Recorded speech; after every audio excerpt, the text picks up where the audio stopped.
Good morning बच्चों। आज हम पढ़ने वाले हैं टेंस। टेंस क्यों जरूरी है पढ़ना? टेंस इसलिए जरूरी है, आप जब एक खास करके एक हिंदी मीडियम का बच्चा जब परीक्षा में एग्जाम में जब लिखता है तो वो जो क्लास में पढ़ा होता है वो उसको समझ में तो आ गया होता है, अब उसको इंग्लिश में लिखे कैसे उसमें कंफ्यूजन रहता है। क्यों? क्योंकि सबसे पहला चीज सेंटेंस को फ्रेम नहीं कर पाएगा। अगर सेंटेंस फ्रेम कर लिया तो उसको पता नहीं कि इसमें कौन सा हेल्पिंग वर्ब लगेगा, मतलब वो टेंस ही नहीं पहचान पाता। फिर उसके हिसाब से उसको पता नहीं चलता है कि कहाँ पे वर्ब का फर्स्ट फॉर्म लगेगा, सेकंड फॉर्म लगेगा, थर्ड फॉर्म लगेगा, थर्ड फॉर्म के साथ कौन सा हेल्पिंग वर्ब आएगा। उसको जानने के लिए मैं आपको एक सिंपल सा पहले चार्ट बता देता हूँ। एक चार्ट में आपका पूरा डाउट क्लियर हो जाएगा। तो स्टार्ट करते हैं। टेंस है, हमने पढ़ा है प्रेजेंट टेंस, पास्ट और फ्यूचर टेंस। प्रेजेंट का मतलब जो अभी है, पास्ट मतलब जो बीत गया और फ्यूचर मतलब जो आएगा। सिंपल, हम जो भी बात करते हैं, तुम लोग दोस्तों से बात करते हो कि मैं खेलने जा रहा हूँ, तो मतलब है प्रेजेंट में। कल मैं खेलने गया था, आपका पास्ट हो गया। कल मैं मार्केट जाऊंगा, फ्यूचर हो गया। मतलब जो आप बातचीत करते हो वही आपका पूरे टेंस से जुड़ा हुआ होगा। तो ये जो टेंस है इसमें सबसे पहला आता है इंडेफिनिट। आज हम खाली हेल्पिंग वर्ब मेन वर्ब का जो कॉम्बिनेशन होता है उसके बारे में इस चार्ट में पढ़ेंगे। पहला होता है इंडेफिनिट। तो प्रेजेंट इंडेफिनिट का हेल्पिंग वर्ब होता है डू और डज। डू होता है प्लूरल सब्जेक्ट के लिए, डज होता है सिंगुलर सब्जेक्ट। अब इस प्लूरल में एक चीज और आप ऐड कर सकते हो, इसमें आई, वी, दे, ये भी आप इसमें ऐड कर सकते हो। और इसके साथ में आपका क्या लगेगा? प्लस मेन वर्ब का फर्स्ट फॉर्म। क्लियर है? अब आते हैं पास्ट इंडेफिनिट। पास्ट इंडेफिनिट का हेल्पिंग वर्ब होता है डिड। डिड के साथ लगता है आपका मेन वर्ब का first form.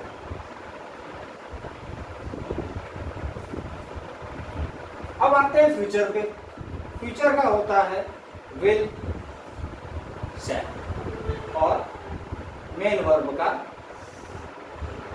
First form. Clear है? अब ये बेसिक हो गया तीनों चीज, लेकिन इसमें एक चीज है जो आपको जानने की बहुत ज्यादा जरूरत है। वो ये है, ये और ये सबसे ज्यादा गलतियां अगर आप करोगे तो इन दोनों में करोगे, क्योंकि वो है ही ऐसा कंफ्यूजिंग है एकदम, सब पूरा दिमाग डिस्टर्ब कर देता है। कैसे डिस्टर्ब कर रहा है वो आपको बता रहा। आपने अभी तक हेल्पिंग वर्ब देखा, मेन वर्ब का फर्स्ट फॉर्म देखा। अब इसका जो ट्रिकी पार्ट है वो देखो। ट्रिकी पार्ट क्या है? जब सेंटेंस अफर्मेटिव हो, अफर्मेटिव का मतलब समझते हो ना, कि नहीं का प्रयोग ना हो और प्रश्न नहीं पूछा गया हो। नहीं का प्रयोग ना हो और प्रश्न नहीं पूछा गया हो, तो वो कौन सा सेंटेंस हो जाता है? अफर्मेटिव। कौन सा सेंटेंस हो जाता है? अफर्मेटिव। तो जब सेंटेंस अफर्मेटिव हो, किसकी बात कर रहे हैं? प्रेजेंट इंडेफिनिट की। भूलना नहीं, बीच में आप यहाँ वहां अगर नजर हटी तो सोचोगे कि सर कहाँ पढ़ाई चल रही है। तो जब प्रेजेंट इंडेफिनिट टेंस में जब सेंटेंस अफर्मेटिव हो तो ये डू डज क्या है? हेल्पिंग वर्ब है ना। तो हेल्पिंग वर्ब का प्रयोग नहीं होता है,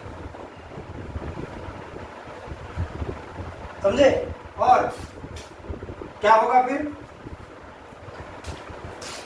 सिंगुलर सब्जेक्ट में, मतलब और सिंपल कर देते हैं, अगर सिंगुलर सब्जेक्ट हो, अगर सिंगुलर सब्जेक्ट होगा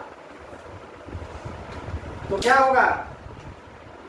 मेन वर्ब के फर्स्ट फॉर्म में यस, ईएस या आईएस लगेगा। समझे? तब क्या डू डज का प्रयोग नहीं होगा। कब? जब सेंटेंस अफर्मेटिव हो, प्रेजेंट इंडेफिनिट टेंस हो, तो डू डज का प्रयोग होगा ही नहीं, मतलब हेल्पिंग वर्ब लगेगा ही नहीं। तो क्या होगा? अगर सिंगुलर सब्जेक्ट रहा किसमें? अफर्मेटिव सेंटेंस में। अगर सिंगुलर सब्जेक्ट रहा तो मेन वर्ब के फर्स्ट फॉर्म में यस, ईएस, आईएस लगेगा। और अगर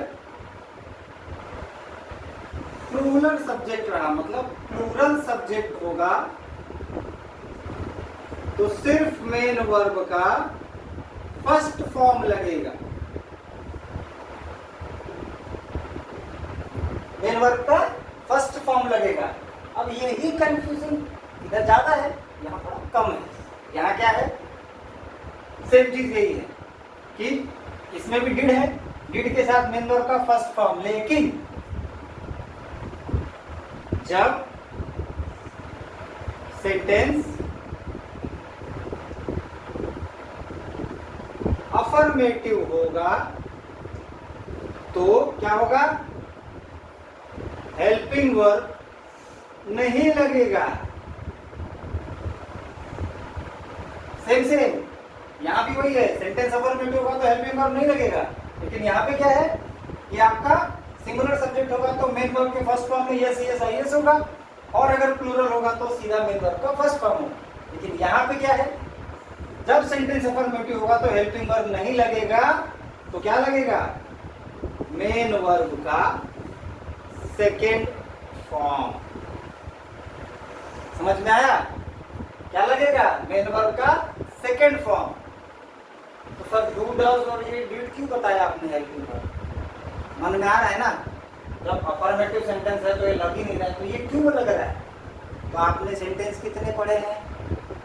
अफर्मेटिव पढ़े हैं, निगेटिव पढ़े हैं और इंट्रोगेटिव पढ़े हैं। तो ये जो डू डज है और ये जो डिड है, ये कब लगेगा? जब सेंटेंस क्या हो? निगेटिव हो और इंट्रोगेटिव हो। क्या हो? जब सेंटेंस निगेटिव हो और इंट्रोगेटिव हो, मतलब कि अगर नॉट आ गया हो उस वाक्य में कहीं पे भी तो ये लगेगा, या फिर क्वेश्चन मार्क हो तो लगेगा। क्लियर है? यही इसीलिए ये दोनों सबसे ज्यादा कंफ्यूजिंग है। समझ में आ गया? और फ्यूचर वाला हमारा एकदम सिंपल सीधा साधा है। विल है, शैल है, मेन वर्ब का फर्स्ट फॉर्म हो, चाहे कोई भी सेंटेंस हो, अफर्मेटिव हो, नेगेटिव हो, इंट्रोगेटिव हो, कोई भी सेंटेंस हो, इसका सिस्टम सेम है। क्लियर है बच्चों? समझ में आ गया? कुछ डाउट है? मुझे लग रहा है डाउट, मैं ही पूछ लेता हूँ। और ये पता कैसे चलेगा कि इसमें मेन वर्ब का सेकंड फॉर्म है कि थर्ड फॉर्म? आपने तो बोल दिया सेकंड फॉर्म है। आ रहा है ना दिमाग में? क्योंकि बहुत सारे ऐसे वर्ब है जिनका सेकंड फॉर्म और थर्ड फॉर्म सेम होता है। जैसे प्ले, प्लेड, प्लेड हो गया। सर ये प्लेड कौन सा वाला है? ये कंफ्यूजन होता है ना, उसको दिमाग से एकदम हटाने के लिए, एकदम क्लियर करने के लिए कि आपको कैसे पता चलेगा कि ये मेन वर्ब का सेकंड फॉर्म है, उसके लिए सबसे सिंपल चीज देखना बेटा, सब्जेक्ट देखना। सब्जेक्ट के बाद सीधा मेन वर्ब होगा और ऑब्जेक्ट होगा। जैसे मान लो अगर सेंटेंस में आ गया ही हैड प्लेड क्रिकेट, अगर ये आ गया तो आपको क्लियर पता हो जाएगा कि, और आसान कर देता हूं, एकदम आसान कर।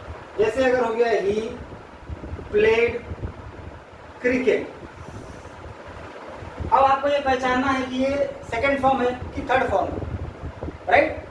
तो कुछ नहीं करना है, ये आपके सब्जेक्ट के साथ में चिपका हुआ होगा, एकदम उसके साथ में आया होगा। लेकिन अगर इसके बीच में कोई भी हेल्पिंग वर्ब आ गया, कोई भी हेल्पिंग वर्ब आ गया, ध्यान से सुनना क्या बोल रहा हूं।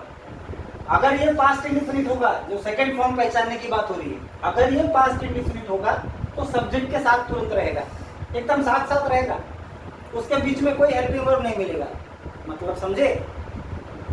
सेकंड फॉर्म है कि थर्ड फॉर्म है पहचानने के लिए जब आप पूरा वाक्य देखोगे उसमें कहीं भी आपको हेल्पिंग वर्ब नहीं मिले, और हेल्पिंग वर्ब नहीं मिला तो ये पास्ट इंडेफिनिट का अफर्मेटिव सेंटेंस है, और हेल्पिंग वर्ब मिला तो ये पास्ट इंडेफिनिट होगा ही नहीं, क्योंकि इसका हेल्पिंग वर्ब डिड है, और अगर डिड आ गया तो मेन वर्ब का फर्स्ट फॉर्म लगता है। क्लियर है? समझ में आ गया है? अब अभी आगे चलते हैं। अब आते हैं हम कॉन्टिन्यूअस पे।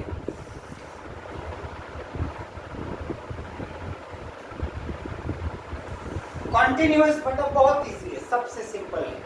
कॉन्टिन्यूअस का मतलब ही होता है चल रहा है, या काम चल रहा था या चल रहा है या चल रहा हो, एकदम सिंपल है। इसमें खाली आप हेल्पिंग वर्ब याद कर लिया, बाकी का चीज आपका आसान है। और हेल्पिंग वर्ब भी बहुत आसान है। क्या है? प्रेजेंट कॉन्टिन्यूअस का हेल्पिंग वर्ब होता है इज, एम, आर। इसको सिंपल कर देते हैं। इज किसके लिए होगा? सिंगुलर के लिए। सिंगुलर किस? सिंगुलर क्या? Singular subject. सिंगुलर सब्जेक्ट के लिए। एम किसके लिए होगा? आई के लिए। आर किसके लिए होगा?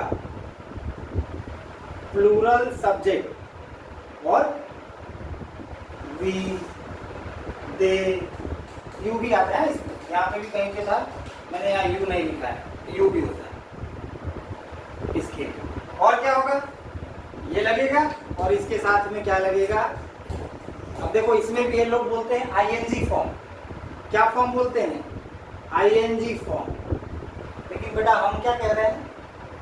मेन वर्ब के फर्स्ट फॉर्म में आईएनजी।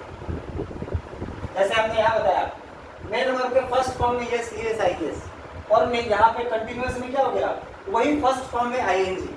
मतलब जो भी वर्ब के साथ चेंजेस होगा एक्स्ट्रा, जैसे first form, second form, third form, इसके अलावा जो कुछ भी चेंज होता है यस, यस, आई एस या आईएनजी, वो सब उसके फर्स्ट फॉर्म के अकॉर्डिंग ही चेंज होता है। कहीं भी आप प्लेइंग वर्ड सुनेंगे, प्लेडिंग नहीं सुनेंगे, समझे? अब आ जाते हैं पास्ट में। पास्ट का इसमें बेटा आपको हेल्पिंग वर्ब ही पहचानना है। हेल्पिंग वर्ब अगर आप पहचान लिए तो आप सेंटेंस पहचान लिए। एकदम सिंपल सा चीज है। पास्ट कंटिन्यूअस का हेल्पिंग वर्ब क्या होगा? Was, where. वॉज किसके लिए? सिंगुलर सब्जेक्ट के लिए, और आई के लिए।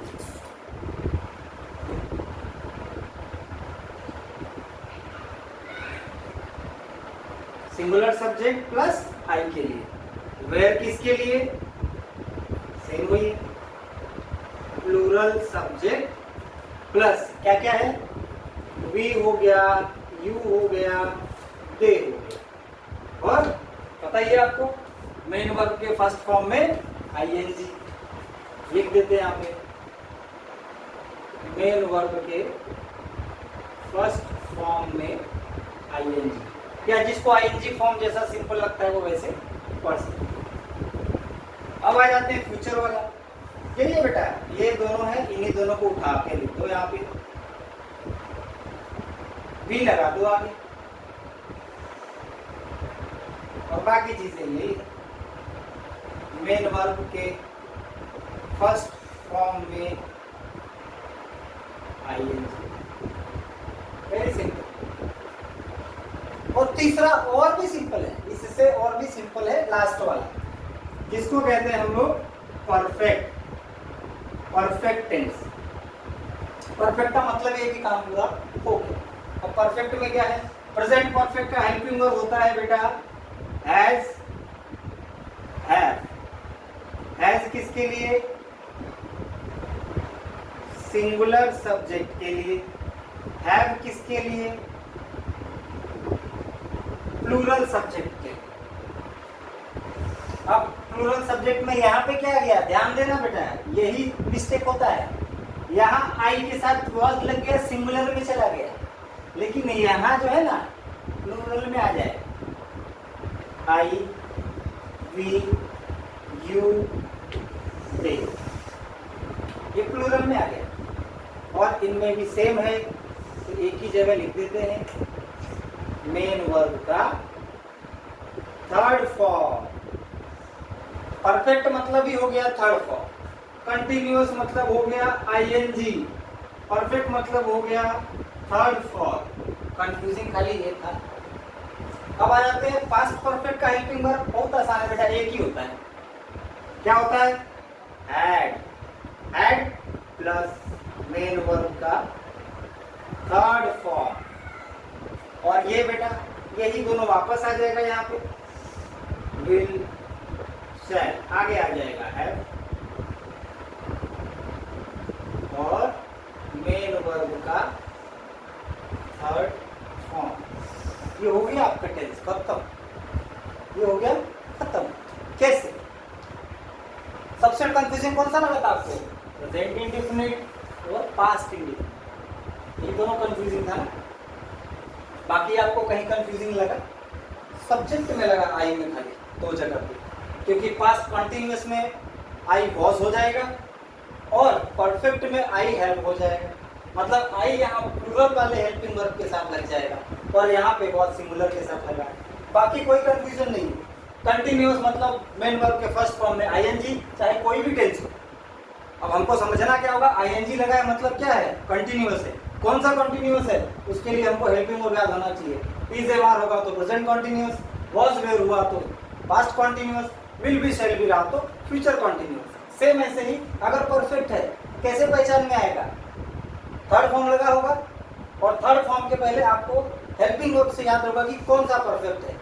हैज है होगा तो प्रेजेंट परफेक्ट, हैड होगा तो पास्ट परफेक्ट, और विल हैव शैल हैव होगा तो फ्यूचर परफेक्ट। ये एकदम आसान है, इसको क्विकली रिवाइज करते हैं। हमने क्या पढ़ा? Tense, present, past, future. Start हमने किया इंडेफिनिट से। इंडेफिनिट का क्या हो गया? डू डज हेल्पिंग वर्ब और मेन वर्ब का first form. Present indefinite tense में डू डज का प्रयोग होता है, हेल्पिंग वर्ब डू डज और उसके साथ मेन वर्ब का फर्स्ट फॉर्म लगता है। कब? जब सेंटेंस नेगेटिव हो और इंटरोगेटिव हो। क्या हो? जब प्रेजेंट इंडेफिनिट टेंस हो, नेगेटिव या इंटरोगेटिव सेंटेंस हो तो डू डज का प्रयोग होता है और मेन वर्ब का फर्स्ट फॉर्म लगता है। लेकिन जब प्रेजेंट इंडेफिनिट टेंस हो, अफर्मेटिव सेंटेंस हो, तो हेल्पिंग वर्ब डू डज का प्रयोग नहीं होगा। सिंगुलर सब्जेक्ट के साथ मेन वर्ब के फर्स्ट फॉर्म में यस, ईएस या आईएस लगेगा। प्लूरल सब्जेक्ट होगा तो सिर्फ मेन वर्ब का फर्स्ट फॉर्म लगेगा सब्जेक्ट के बाद। पास्ट इंडेफिनिट टेंस का हेल्पिंग वर्ब हमने पढ़ा डिड और मेन वर्ब का फर्स्ट फॉर्म। मतलब आपने देखा अगर हेल्पिंग वर्ब आ गया इंडेफिनिट में, इंडेफिनिट के तीनों टेंस में अगर हेल्पिंग वर्ब आ गया तो मेन वर्ब का फर्स्ट फॉर्म ही लगेगा। अब पास्ट इंडेफिनिट का क्या है? डिड कब लगेगा? जब पास्ट इंडेफिनिट टेंस हो, नेगेटिव या इंटरोगेटिव सेंटेंस हो तो डिड हेल्पिंग वर्ब के साथ मेन वर्ब का फर्स्ट फॉर्म लगता है। लेकिन जब पास्ट इंडेफिनिट टेंस हो, अफर्मेटिव सेंटेंस हो तो डिड हेल्पिंग वर्ब का प्रयोग नहीं होगा। क्या होगा? मेन वर्ब का सेकेंड फॉर्म लगेगा। और फ्यूचर इंडेफिनिट आप एकदम सिंपल है, विल हैव, विल और शैल और मेन वर्ब का फर्स्ट फॉर्म। अब आ जाते हैं कंटिन्यूअस में। कंटिन्यूअस का मतलब ये होता है मेन वर्ब के फर्स्ट फॉर्म में आईएनजी। तो क्या होगा? प्रेजेंट कंटिन्यूअस पहचानने के लिए इज, एम, आर हो और आईएनजी फॉर्म हो।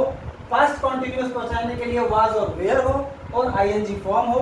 फ्यूचर कंटिन्यूअस पहचानने के लिए विल बी, शैल बी हो और आईएनजी हो वर्ब में समझ में आ जाएगा।